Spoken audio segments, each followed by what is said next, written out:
ஏசாயா 54:7 குறிப்பிட்டுள்ளது போல, இமைப்பொழுது உன்னை கைவிட்டேன், ஆனாலும் உருக்கமான இறுக்கங்களால் உன்னை சேர்த்துக் கொள்வேன் என்று சொல்கிறார்.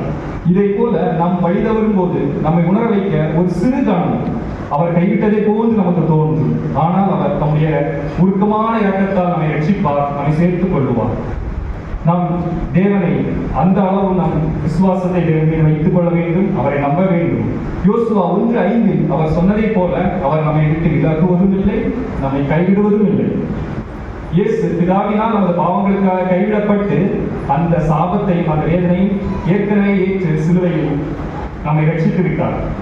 ஆகவே அவர் நம்மை விட்டு ஒருபோதும் விலகுவதும் இல்லை, நம்மை ஒருபோதும் கைவிடுவதில்லை. யார் வேண்டுமானாலும் நம்மை கைவிடலாம். நம் பெற்றோர் கைவிடலாம், நமது சகோதரர்கள் கைவிடலாம், நமது உறவினர்கள் கைவிடலாம், நமது நண்பர்கள், நம் நம்பின யார் கூட கைவிடலாம். கணவன் கைவிடலாம், மனைவி கைவிடலாம், போதகரை விசுவாசிகள் கைவிடலாம், விசுவாசிகள் போதகரை கைவிடலாம், யாரை வேண்டுமானாலும் கைவிடலாம்.